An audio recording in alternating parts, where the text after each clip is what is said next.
Carl Jung once wrote that the greatest misunderstandings in human history come not from ignorance, but from misplaced brilliance, from the people whose minds operate too deeply, too symbolically, too intensely for the world around them to understand. He believed that the most gifted individuals are not defined by talent or intelligence or achievement. They are defined by something far more dangerous, the way they perceive reality itself. To Jung, giftedness was never about IQ. It was never about acceleration, early skill, or the ability to memorize. It was something older, stranger, a psychic architecture built from intuition, shadow, myth, and the unconscious. And he feared it, not because it was rare, but because it was invisible. The world does not persecute the talented. The world persecutes the misunderstood. Jung devoted decades to studying the people who seemed to live half in this world and half in another, those who sensed patterns before they happened, who dreamed truths before they unfolded, who carried inside them a depth that unsettled everyone around them. Again and again, he noticed the same phenomenon. Gifted people were forced into roles that did not fit them. They were mislabeled as difficult, sensitive, arrogant, intense, scattered, dramatic, unfocused, withdrawn, unstable, or impossible to teach. But beneath those labels, Jung saw something else. A mind shaped by a different kind of intelligence, a symbolic intelligence, a psychic intelligence, a Jungian intelligence. And so, late in his life, he began to outline something he never published fully, a new way of understanding giftedness, not through performance, but through psyche, through archetype, through the ways a gifted consciousness interacts with the world. What he described were 6 Jungian types of gifted people, 6 psychological patterns that appear again and again in those whose minds do not operate on the ordinary frequency, 6 types that carry both a burden and a breakthrough, 6 types whose depth can either elevate them or crush them. Today, we begin that exploration. But before we enter the 6 types, there is something you must understand. Something Jung wrote in a private letter in 1934. The gifted mind, left unidentified, becomes its own worst enemy, but named, recognized, it becomes destiny. And perhaps this is where your recognition begins. Imagine this. A young woman sits at her desk, staring at a blank page. She is brilliant. Everyone knows it. Teachers praise her, peers envy her, her parents beam with pride whenever she walks into the room, but she feels none of it. Inside, she feels like 2 people at once, the one everyone thinks she is and the one who watches everything from the shadows. She writes an idea, then crosses it out, writes another, erases it again. Her perfectionism is not about being perfect. It is about matching the image others project onto her. Jung once treated a woman like this. He wrote that her suffering did not come from failure, but from success that wasn't hers. Giftedness, he wrote, becomes a cage when the world decides who you must be before you discover it yourself. Now imagine someone else, a young man who sees through every lie, every hypocrisy, every pretense, every false smile. He cannot help but speak the truth. Not because he wants to be cruel, but because falsehood physically discomforts him. His honesty isolates him. His insight makes him the villain.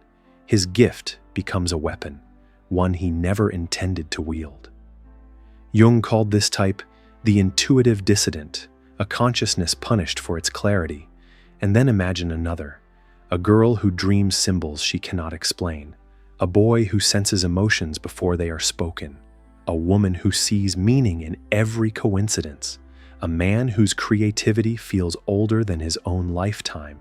Jung noticed these patterns everywhere, not as disorders, not as abnormalities, but as markers of psychic giftedness, mind states shaped by the unconscious far more strongly than the average person. And he warned, modern society does not know what to do with such people, because they do not fit into categories, because they blur lines that others need to stay sharp, because they see too much, too clearly, too early. To Jung, the gifted person is not the smartest in the room. They are the one who perceives the room itself. But Jung also wrote something else, something that has been forgotten. He believed that gifted people do not come in one form. There is no single profile, no single personality, no single type. There are six inner configurations of perception, 6 psychic patterns, 6 modes of consciousness that define how gifted minds interact with the world. 6 types that differ not in how talented they are, but in how they carry their depth. And before you hear them, you must know this. Each type contains a gift, a shadow, a danger, and a destiny. Giftedness is never one-sided. It is always a double-edged sword. Some gifted people are visionaries, yet easily lost in their own imagination. Some are brilliant analysts, yet paralyzed by overthinking.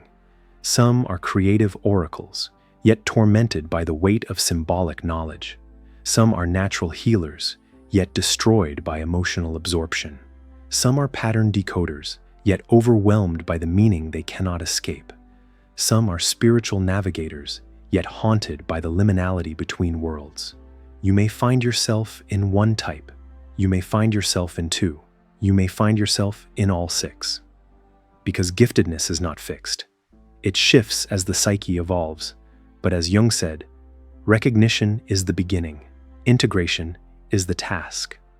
And so, before we move into the types themselves, Jung insists we understand the price of a gifted mind left unnamed. Jung once wrote about a patient he called the one who walked outside time, a man in his 20s whose insights arrived too early, years before others could comprehend them. His ideas frightened his peers, his clarity intimidated his teachers, his intuition embarrassed his elders, and so he became a problem, a disruption, a threat. But Jung disagreed. He wrote, "The problem was not the man. The problem was that the world clung to its categories." This is the central tragedy of gifted people. Their minds evolve before their environments do. The child who questions everything becomes defiant. The teen who thinks symbolically becomes dramatic. The adult who senses meaning becomes unstable. The visionary becomes delusional. The pattern seer becomes paranoid. The intuitive becomes too sensitive. But Jung saw through these labels. He believed these were not flaws, but symptoms of depth. And that is why he created the 6 types. Not to divide people, not to diagnose them, but to give language to the ones who had been misunderstood their entire lives. Language that reveals instead of hiding. Language that frees instead of confines. Language that allows a gifted mind to recognize itself.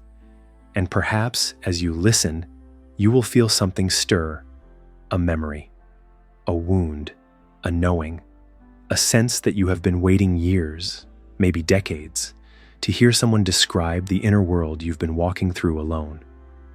If even one part of this feels familiar, then stay with me. Because the 6 Jungian types of gifted people were never written to flatter your ego. They were written to explain why your mind has always felt different, why your perception has always felt heavier, why your thoughts run deeper than conversation ever allows, why your intuition feels ancient, almost inherited, why you have carried a kind of awareness that others cannot see, cannot hold, and sometimes cannot tolerate. Today, we begin naming what your soul has always known. In the next section, we will uncover the first 2 types, the visionary intuitive and the shadow reader, and what Jung believed their gifts, their dangers, and their destinies truly are. But for now, remember this: you are not strange, you are not broken, you are not impossible to understand. You are simply gifted in a way the world was not built to recognize, and naming that gift is the first step toward finally claiming it. Type 1. The visionary intuitive. Jung wrote that some minds do not think forward. They see forward. Their thoughts do not unfold in lines but in flashes, images, symbols, impossible insights that arrive before logic has time to catch up. These are the visionary intuitives, gifted individuals whose perception leaps beyond sequence, beyond analysis, beyond what can be proven or justified. To the outside world, they appear impulsive, too quick, too certain, too bold. But Jung believed they were not reacting quickly, they were reacting early. Their intuition does not whisper, it strikes like lightning. They know without knowing how they know. They sense the arc of a relationship before the first fight. They sense the collapse of a project before the first crack. They sense the potential in someone before that person becomes anything at all. The gift of the visionary intuitive is foresight. Not prophecy, foresight. An uncanny ability to perceive trajectories instead of moments, patterns instead of details, meaning instead of information. But here lies the danger Jung feared most. A world built on linear thinking punishes non-linear minds. Visionary intuitives are often dismissed as unrealistic, dramatic, naive, or reckless. Their ideas seem too ahead, too strange, too unprovable, until time itself catches up and reveals they were right. And that is when people become uncomfortable, because nothing unsettles the collective psyche more than someone who sees the truth too early. Jung wrote that visionary intuitives often struggle with deep loneliness, not because they lack people, but because they lack peers. Their inner world feels vast, symbolic, futuristic, while the world around them demands practicality, compliance, predictability. And so they learn to hide their visions, to soften their insights, to pretend they did not feel the shift before it began. Imagine a young woman who senses a relationship ending before the first argument. She can't explain it, so she stays silent. Months later, everything unfolds exactly as she felt it, and yet she is blamed for being negative or too intuitive. Imagine a young man who sees a trend years before it becomes mainstream, but his teachers call him unfocused, unrealistic, ahead of himself. Imagine someone who can feel the future like weather and is punished for forecasting storms others refuse to see. These are the visionary intuitives. They are not dreamers. They are not mystics. They are the minds trying to carry a future the world is not ready to hold. And Jung believed their path is not to suppress their insight, but to anchor it, to learn to translate what they see into language the world can accept. Their gift is foresight. Their danger is isolation. Their destiny is leadership, but only once they stop apologizing for seeing too soon. Type 2, the shadow reader. Jung warned that some gifted individuals are born with a sight more dangerous than intuition, the ability to perceive the shadow in others and in themselves. These are the shadow readers, the ones who see what others hide, what others repress, what others deny.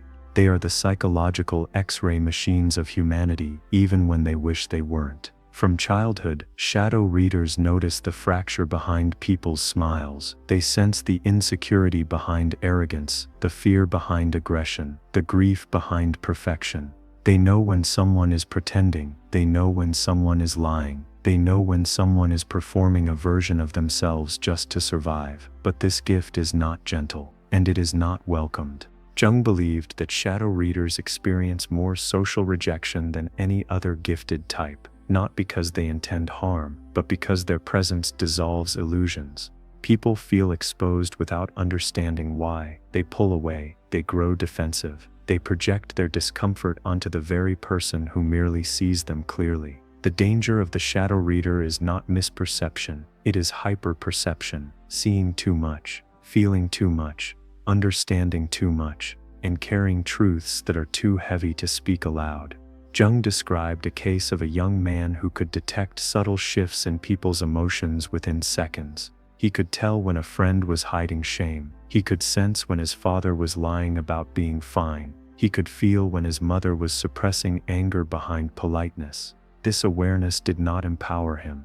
It exhausted him. He felt like he was walking through a hall of mirrors, each one reflecting a shadow that did not belong to him. Many shadow readers experience the same. They become the confidants, the emotional containers, the secret keepers for everyone around them. But who holds them? Who sees their shadow? Who recognizes that the clarity they offer comes at the cost of emotional overwhelm, existential fatigue, and the unbearable burden of understanding human complexity too early, too deeply, too often? Jung insisted that shadow readers must learn boundaries, not for protection from others, but for protection from themselves. Their gift is psychological vision. Their danger is empathic collapse. Their destiny is healing. once they recognize that seeing the shadow does not mean carrying it. Type 3. The symbolic dreamer. There are people whose dreams do not vanish with the morning light. They cling, they echo, they bleed into waking life. Their nights are not rest, they are revelations. Jung devoted decades to studying such individuals, the ones whose dreams contain archetypes, warnings, images older than their own lives.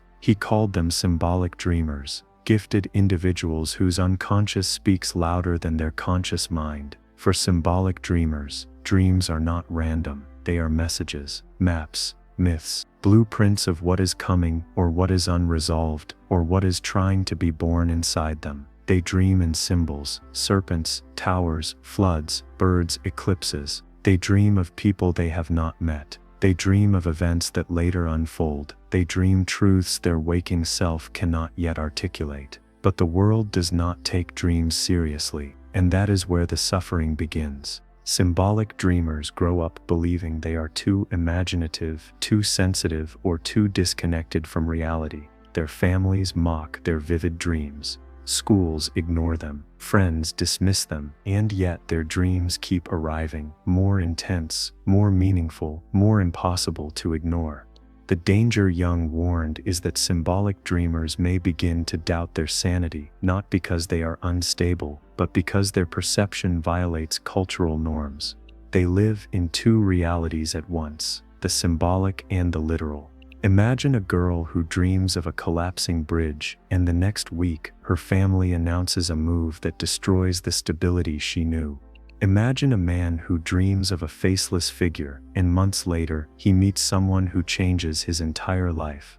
Imagine someone who dreams of water over and over, until the day they finally confront the emotional truth they've been avoiding for years. The symbolic dreamer is not a mystic, not a prophet, not an escapist. They are the ones whose unconscious refuses to stay silent. Their dreams speak the language of archetype, the universal symbols humankind has carried for centuries. Their danger is being swallowed by the unconscious. Their gift is receiving messages others miss. Their destiny is integration, learning to let dreams guide them without letting dreams consume them. Type 4. The inner alchemist. Jung believed that some gifted people are born with a strange involuntary capacity. Everything that happens to them, every joy, every loss, every betrayal turns inward and transforms.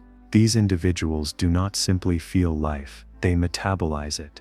They are the inner alchemists, the gifted minds who take the raw material of suffering and transmute it into insight, creativity, and transformation. But this process is not deliberate. It is not conscious, it is not chosen, it happens to them. The inner alchemist carries a psyche that refuses to remain unchanged. Where others experience pain and move on, the alchemist experiences pain and descends into it, dissecting it, translating it, reshaping it, turning it into something else entirely. Their heartbreak becomes wisdom, their failures become philosophy, their losses become spiritual turning points. This is their gift. They evolve faster than those around them because suffering becomes their teacher, but this is also their curse. Jung warned that the inner alchemist often lives in a state of perpetual inner crisis. Their transformations are so intense, so frequent, so consuming that they rarely feel stable. They shed identities the way others shed seasons. They outgrow relationships, perspectives, environments, not because they want to, but because they must. Their psyche demands evolution the way the body demands breath. And so they often feel misunderstood, too deep, too intense, too much for others to handle. Imagine someone who goes through one heartbreak and emerges a completely different person, wiser, stronger, more intuitive, yet unable to return to who they were before. Imagine someone who reads a single quote and feels it rewrite the architecture of their soul. Imagine someone who cannot escape transformation, who lives inside a cycle of death and rebirth. This is the inner alchemist. Their danger is internal overwhelm. Their gift is psychological metamorphosis. Their destiny is resilience, the kind that cannot be taught, only lived. Type 5. The pattern decoder. Jung believed that some gifted minds are not creative, not intuitive, not emotional, but analytical in a way that borders on mystical. These individuals see patterns where others see chaos. They detect structure in randomness. They read between lines no one else notices. They are the pattern decoders, gifted people whose perception is tuned to the underlying architecture of reality. To them, nothing is accidental, nothing is meaningless, nothing is random. They can analyze a conversation and sense its hidden tensions. They can look at a system and understand its hidden flaws. They can observe a person and trace the origin of their behaviors with frightening accuracy. But their gift is not ordinary logic. It is symbolic logic, a way of reading reality as if it were a text written in invisible ink. And this is where the danger begins. Pattern decoders often fall into spirals of overperception. They see too much, too many possibilities, too many connections, too many implications. The world becomes a puzzle that never stops expanding. Conversations become data, relationships become patterns, life becomes a map they can't stop reading. Imagine someone who notices every inconsistency in a person's voice tone, every micro shift in their energy, every unconscious repetition in their behavior. Imagine someone who hears a simple sentence and instantly maps the entire emotional history behind it. Imagine someone who sees patterns so clearly they begin to doubt themselves because others do not see what they see. Jung wrote that pattern decoders are often accused of overthinking, yet the truth is the opposite. They are accurately thinking about things others simply cannot perceive. Their danger is cognitive exhaustion. Their gift is clarity. Their destiny is insight, the kind that reshapes the world when finally understood. Type 6, the autonomous seer. Jung described a psychological type so rare, so misunderstood, that he doubted society would ever create a place for them. He called them the autonomous ones, individuals whose inner guidance system is so powerful, so self-contained, that they cannot be controlled by collective expectations. These are the autonomous seers, the gifted people who navigate life by an inner compass the world cannot override. They are not rebels. They are not contrarians. They simply cannot betray their own truth. Autonomous seers possess a form of psychic independence that sets them apart. They feel when something is right. They feel when something is wrong. They feel when a path is theirs and when it is not.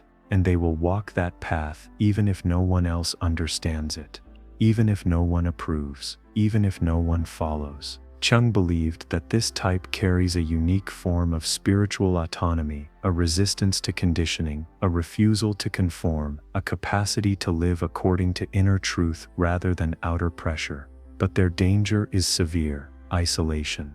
Autonomous seers often appear distant, detached, unbothered, when in truth they are simply aligned. Their independence makes others uncomfortable. Their clarity is mistaken for arrogance. Their refusal to tolerate falsehood is mistaken for stubbornness. Their solitude is mistaken for aloofness. Imagine someone who walks away from a high-paying job because it violates their integrity and cannot explain why. Imagine someone who ends relationships the moment they sense energetic misalignment without needing evidence. Imagine someone who follows inner guidance even when it leads them into the unknown. This is the autonomous seer. Their gift is truth. Their danger is exile. Their destiny is self-realization, the fullest form of Jungian individuation. Jung once wrote, "To be gifted is to be burdened with depth, and to be burdened with depth is to live what others fear to feel." And now that you've heard all 6 types, something inside you may be stirring, a recognition, a discomfort, a clarity.